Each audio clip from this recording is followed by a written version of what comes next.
Tonight, Labor accuses the CLP of planning to slash the public service, with both parties' election policy costings under scrutiny.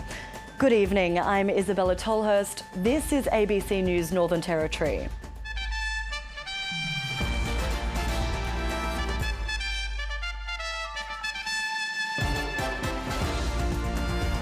Also tonight, documents obtained under Freedom of Information laws and shared with the ABC raise further questions about the NT government's approach to water allocation. A Senate inquiry into the controversial Middle Arm development releases its final report, but fails to make a unanimous decision.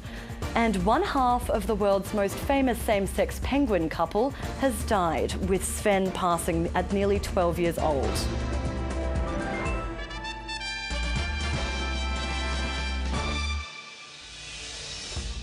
The costings of the major parties' election commitments have been released just 2 days out from the poll.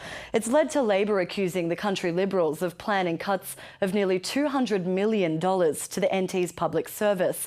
Here's political reporter Thomas Morgan. Casting a ballot to save her own job. Eva Lawler's seat of Drysdale, shaping up as a key battle on Saturday. Our electorates are so small. When you have 5,000-6,000 people in your electorate, you just need to get out and talk to people.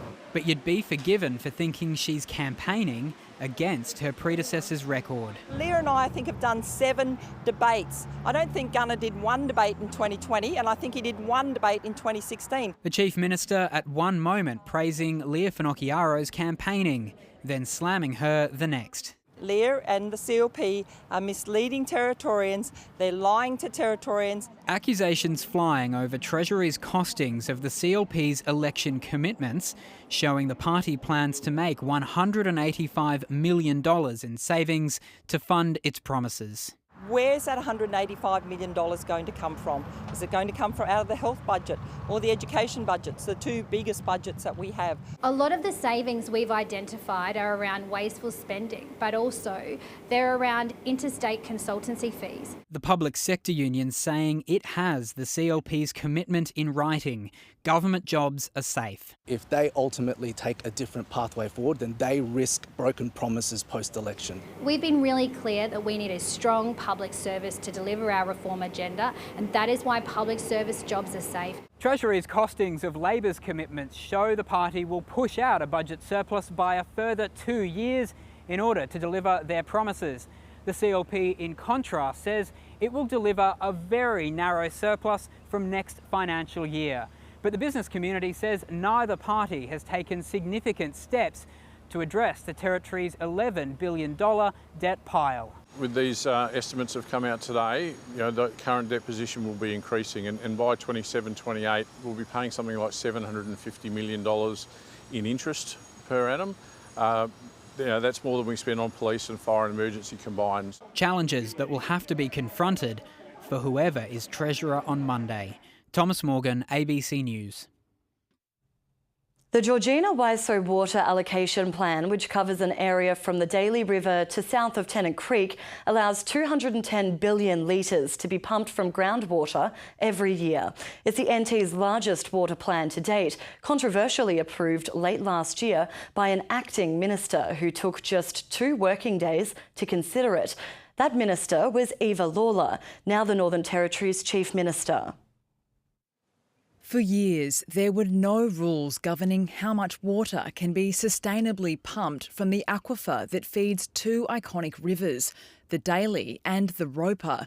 And the government has been heavily pushing water-thirsty development. It's very clear that we have a thoroughly compromised and broken system of land and water management in the Northern Territory. Freedom of Information documents shared with the ABC reveal Eva Lawler, the Northern Territory's current Chief Minister, approved the allocation plan without a Water Advisory Committee, which would have provided critical advice, while the Environment Minister was on holiday and taking only 2 days to consider the implications. I don't think 2 days is a rush. That gave me plenty of time if I have a briefing to be able to read a report and respond to that report. How can you have the biggest water allocation in the Territory's history being signed off by a minister in an acting capacity in less than 2 business days? It beggars belief, and it really raises some very serious questions about the nature of decision making in the Northern Territory. The ministerial brief runs almost 100 pages and is marked high priority.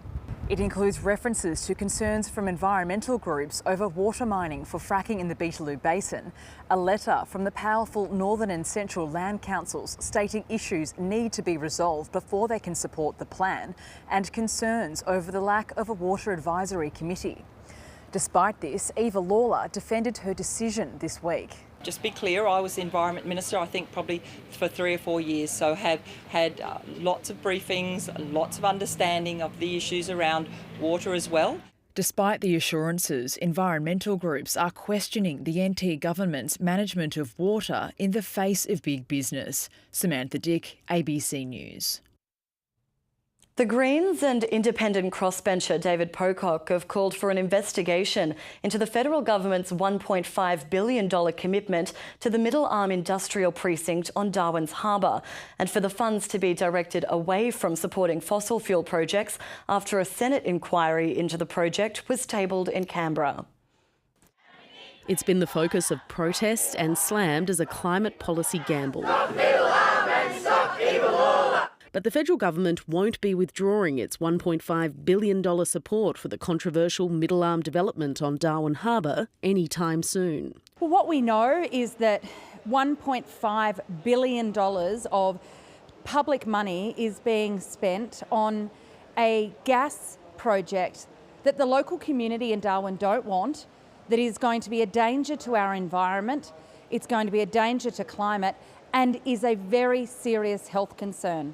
A Senate inquiry into the development handed down its final report yesterday after hearing from dozens of academics, scientists and traditional owners earlier this year.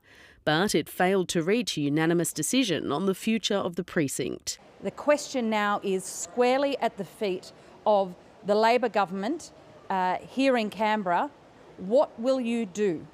What will you do? Because all of the evidence shows this is a bad project and shouldn't go ahead. The Greens and crossbencher David Pocock are calling for an investigation into the funding commitment and for the government to withdraw subsidies for fossil fuel projects at Middle Arm.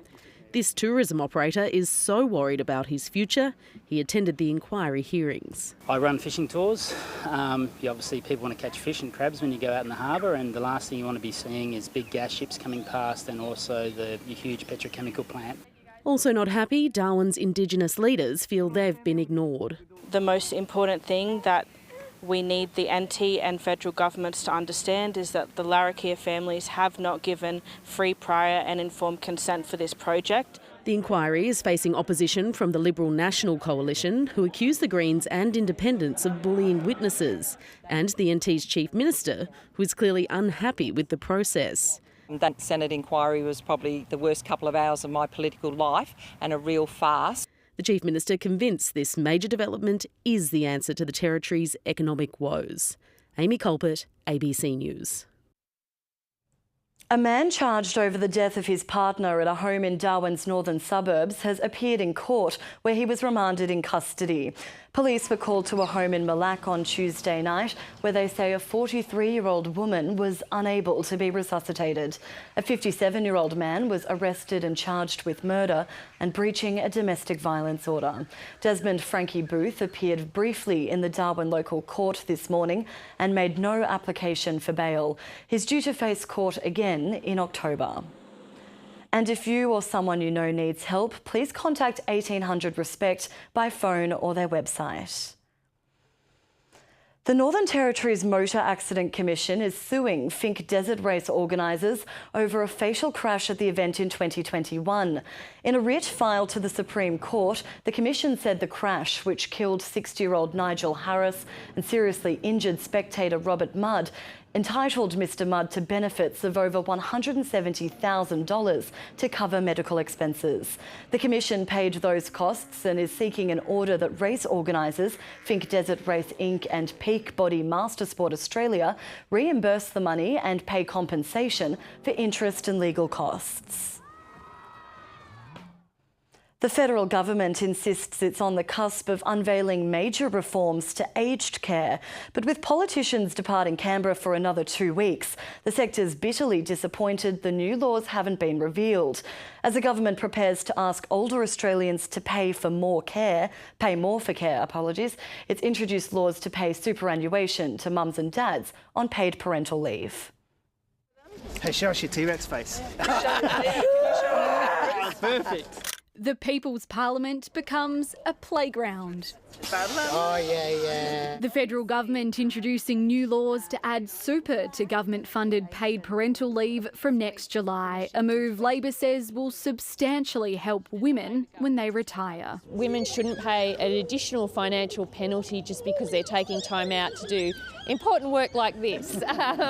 But much like being left hanging for a high five, Knuckles, high fives. The government is still yet to get an official sign-off from the opposition on a deal to reform aged care. We'll have more to say about that subsequently. There were areas that needed improvement, and our Shadow Minister has done an outstanding job to date to seek some concessions. The two sides have been in talks for months, striving for agreement behind closed doors to get older Australians to pay more for aged care. Business as usual won't cut it in aged care in the coming decades. The ABC understands there'll be no criminal penalties for providers who breach standards, and those who can afford it will pay more for residential and home care.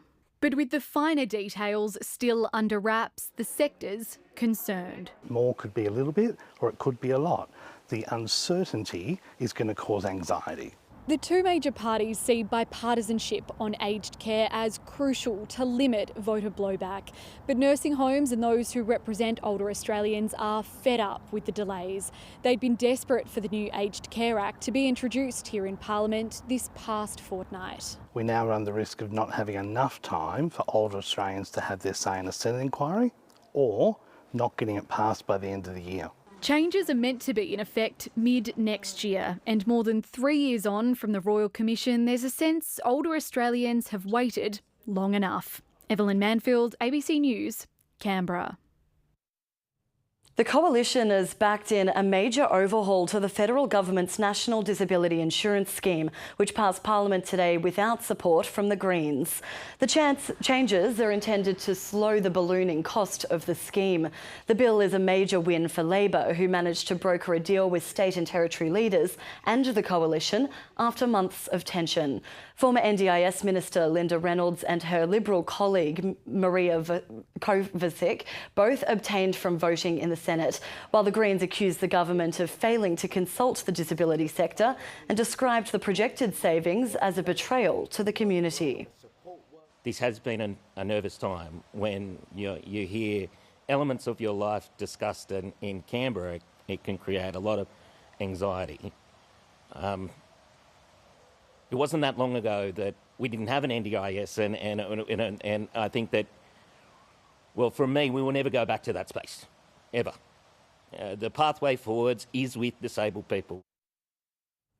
Australia will spend hundreds of millions of dollars towards building a new factory that will manufacture and service long-range strike missiles. The government has announced Norwegian defence company Kongsberg will soon produce its naval and joint strike missiles at a facility in the Newcastle Airport precinct. Last month, the Australian Navy successfully test-fired an NSM for the first time. This investment is about keeping Australians safe in an uncertain global environment, creating local jobs and supporting a future made in Australia. A man has been arrested after he forced open an emergency exit door of a Jetstar plane moments after it landed at Melbourne Airport this morning. Jetstar says the plane had landed from Sydney about 10 a.m. and was at the gate when a man opened the emergency exit door, automatically deploying the emergency slide. He then walked onto the wing of the plane and slid down the engine. The man was detained on the tarmac by staff before he was arrested by Australian Federal Police officers. One of the passengers says the man displayed erratic behaviour before he ran down the aisle towards the emergency row. I think as soon as we heard people screaming and shrieking, the urgency of it all was really rattling, and we just gripped each other's hands. You know, we were shaking, really terrified. The ABC's Managing Director David Anderson has announced he's stepping down just 1 year into his second term. 5 months after the appointment of Kim Williams as ABC Chairman, Mr Anderson says now is the right time for renewal as the national broadcaster continues to evolve.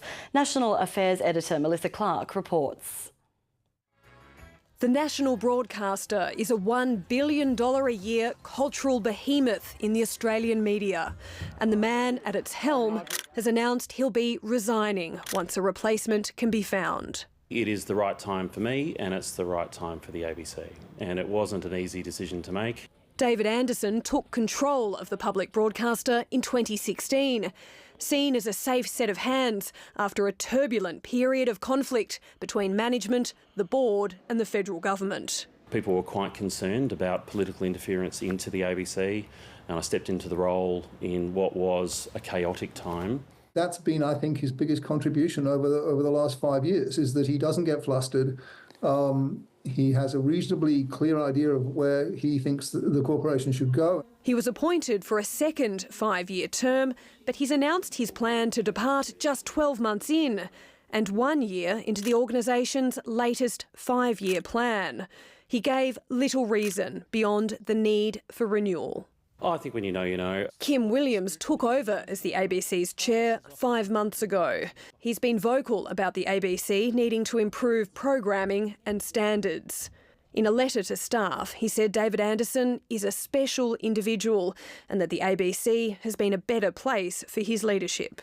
High-profile ABC journalist Laura Tingle told colleagues in her office that, as a staff member, she was grateful to David Anderson for the stability he had brought to the organisation and noted he'd often had to act as a human shield or punching bag for the national broadcaster. The pressure's been constant, can I say, for the entire period of time. The next managing director will face the same pressures: a heated political environment, cantankerous commercial competitors, and an audience rightly expecting innovative programs and impartial journalism. The board's recruitment process is expected to take until early next year. Melissa Clark, ABC News, Canberra. Coming up on 7:30 with Sarah Ferguson, the public housing allegedly left neglected by the state and the people with nowhere to go. I feel that I've been ignored and forgotten. They haven't done anything for my house. Don't have a roof over your head? Nothing, yeah. I'm paying rent for the termites that live here. Every house that we went into had a significant number of problems. If I was a tenant in the city, those maintenance requests will be done like that.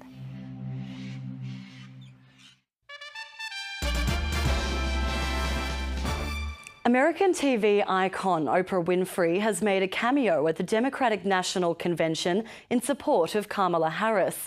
Running mate Tim Walz also today formally accepted the party's vice presidential nomination. North America correspondent Jade McMillan reports from Chicago. Returning to the city where she made her name. Let's all choose Kamala Harris! Oprah Winfrey made a surprise appearance in Chicago to give the Vice President a high-profile boost. We won't be set back, pushed back, bullied back, kicked back. We're not going back. The celebrity cameos piled up on day 3 of the convention, with performances from John Legend and Stevie Wonder. Are y'all ready? We must choose courage over complacency. While a former president with star power sought to contrast his party's candidate with her opponent, Donald Trump. Kamala Harris for the people. The other guy who's proved, even more than the first go-around, that he's about me, myself, and I. But the night belonged to Minnesota Governor Tim Walz. It's the honor of my life to accept your nomination for Vice President of the United States. The former school teacher and football coach catapulted onto the national stage as Kamala Harris's running mate. We're driving down the field. And boy, do we have the right team. Just a few weeks ago, there wouldn't have been too many Americans outside Minnesota who knew anything about Tim Walz. This was his biggest opportunity yet to introduce himself to the public and try to convince voters to back the Harris-Walz ticket. Honestly, he reminds us of our dads. Shows humility, thoughtfulness, and a caring for human beings. The party faithful has bought the sales pitch, but Tim Walz and Kamala Harris will need broader support if they're going to win. Jade McMillan, ABC News, Chicago. Ukraine is bolstering its forces in the east of the country as it works to repel a Russian advance in the Donetsk region. Kyiv has released vision of its military carrying out artillery strikes on Russian troops near the city of Pokrovsk, a key logistics hub for Ukraine. The military says it repelled 44 attacks in the region, resulting in more than 200 Russian casualties. Local authorities have ordered residents in nearby towns and villages to evacuate. To finance now, and the local share market rose for the 10th day in a row today. Here's Alan Kohler. Well, the winning streak is now 10 days old. Now, I don't know how many times that has happened in history, but it's not many. There was a 12-dayer in February 2016, so it's the first since then. But as this 30-day graph of the All Ordinaries Index shows, despite rising for 10 days in a row, it hasn't yet regained the record high reached at 1:30 p.m. on August the 1st. Today's rise was driven by some of the banks, tech stocks including WiseTech Global continuing its huge run, and mining stocks because the iron ore prices stopped falling. In fact, it stopped falling the day after the government put out a statement saying it was falling, which was clearly a buy signal. Copper also rose while oil and gold fell. The US dollar went up a bit last night ahead of the speech by Federal Reserve Chairman Jerome Powell at the Jackson Hole Symposium of Central Bankers that starts tonight, and the Aussie held firm at 67.4 US cents. The market is now expecting 4 US rate cuts by Christmas, with the Fed funds rate expected to come down by 1%. Any hint from the Fed chairman that that's not going to happen will be 6.5 on the Richter scale. If it does happen and the Reserve Bank of Australia keeps talking and acting tough, then the Aussie dollar is heading higher. And finally, the American share market fell yesterday, so its streak was a measly 9, but it did go back up last night, taking Tokyo and Hong Kong with it. And that's finance. After 5 months and the longest season of football ever, it all comes down to this weekend's matches in the final round of the AFL's home and away season. With one round left to play, half of the spots in the top 8 are still up for grabs. And the final lineup could see hardly any footy played at the MCG in September, which besides the COVID years would be a rarity. From 5th through to 8th place, the Lions, Hawks, Dogs and Blues all just need one more win this weekend to secure a finals berth. We've got a lot to work on, there's no doubt about that, but we feel like the crux of our game's in a really good spot at the moment, and apart from our inaccuracy, we're doing a lot right. In 4th place, Geelong will be confident of beating West Coast to guarantee a top 4 finish and the double chance. In Launceston on Saturday, Hawthorn take on North Melbourne, and a loss there could leave them on shaky ground. This is as good as an elimination final for the game we have. We don't want to put our season in anyone else's hands. The Lions host Essendon on Saturday night, and a 3rd straight loss there would leave them with a nervous wait. You're always going to have a stumble or two in this competition. We'll bounce back. We've been bouncing back all year. Sunday is shaping up as a nail-biting finale. The Western Bulldogs take on the Giants in Ballarat, and then Carlton plays St Kilda at the Docklands. If the Dogs or the Blues lose, they could be overtaken by Fremantle, who are still able to scrape into the top 8 with a win against Port Adelaide in Perth. The race for the finals could all come down to the very last game of the home and away season. Erin Marsicovetere, ABC News. The NRL has named its 14th Immortal of the game. 6-time premiership winner Ron Coote will go down as one of rugby league's greatest players of all time. Coote was a pioneering back row forward in the 1960s and 70s who knew how to win. Back inside to Coote, and Coote will score. A try for Australia by lock forward Coote. Ladies and gentlemen, the 14th Immortal is Ron Coote. In a 14-year career, Coote won 6 premierships from 9 grand finals, including 4 with the Rabbitohs during their golden era, before his sensational defection to their arch-rivals Easts, where he won 2 more.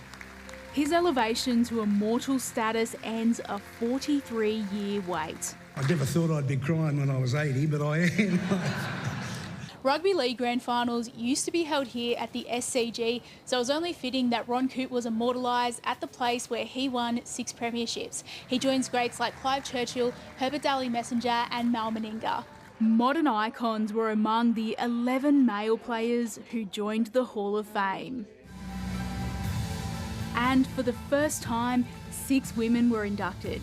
Trailblazers such as Katrina Fanning were recognised for breaking down barriers. We all know how tough we did it then, what else it took for us to be able to play. So to be amongst this group is incredibly special. Wayne Bennett also became a Hall of Famer, but the 7-time premiership winning master coach wasn't there, so a protege collected the award for him. Yeah, he's a great man and just really pleased for me. A special night celebrating the giants who've shaped the game. Bindi Bryce, ABC News, Sydney. It was a love story for the ages. Sven and Magic won hearts around the world when the same-sex penguin pair made global headlines. But Magic is now in mourning after the passing of his longtime partner. They were a face of equality in the wake of Australia's bitter same-sex marriage debate. Sven and Magic's unlikely love story shot them to international stardom in 2018. Their names were all over the world. They inspired a Mardi Gras float. They became part of the New South Wales education syllabus. They were even in a Netflix series. When a negligent heterosexual penguin pair left their egg exposed to the elements, the aquarium staff gave it to Sven and Magic. They have a baby now. Its name is Svenjic. Svenjic is otherwise known as Lara, and she's now fully grown, mourning the loss of her dad Sven alongside her brother and her other dad, Magic. Keepers took Magic to see Sven's body to help him to try to understand that the love of his life wasn't coming home. Immediately, Magic started singing. Then the whole colony joined in. It was very touching. I don't think there was a dry eye in the penguin exhibit in that moment. Gentoos tend to mate for life, so what's next for Magic is unclear, but keepers say he's doing okay. Tragedy for a pair of penguins who proved love isn't black and white. Melissa McKay, ABC News, Sydney. Time for a look at the weather now, starting with this photo from Nigel Campbell of the sunset at Culgra. A hotter day across the Territory, some morning fog in East Arnhem Land, but mostly sunny elsewhere. It was 33 in Darwin today, 38 in Jabiru and 37 on the Tiwi Islands. Zooming out, 37 degrees the high in Katherine, 30 in Nhulunbuy and 36 in Borroloola. Tennant Creek reached 34 and Alice Springs reached a high of 33. On the satellite, a cloud band over the east coast moved into the Tasman Sea, while a large expanse of frontal cloud extends over southern WA and across the Bight. Clear skies across the north. A cold front is moving through the south of WA, approaching Adelaide tomorrow, and a ridge is persisting in the east, sending winds across the top end. Around the country tomorrow, mostly sunny in Brisbane, 26, Sydney partly cloudy, 22, morning fog in Canberra, 18, showers for Melbourne, 19, some rain in Hobart, 16, same in Adelaide, 24 there, and wet in Perth as well, a top of 21 degrees.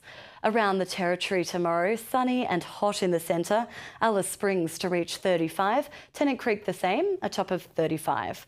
Further north, 37 degrees the top in Katherine and Daly Waters, 30 degrees for Nhulunbuy and 36 in Borroloola. And in the west, Darwin heading for 35 degrees, 36 on the Tiwis, 37 in Jabiru and 33 degrees in Wadeye. The high tide will be around 8:30 a.m. and 8:45 p.m. tomorrow, and winds will reach up to 15 knots off Darwin. The sun will rise tomorrow at 6:55, and you can watch it set later at 6:43. And looking at the weekend and beyond, hot and sunny in Darwin, particularly in the rural area, as the dry conditions start to change. And temperatures are up 10 degrees over average in Alice Springs, close to a record, before cooling down a little bit next week.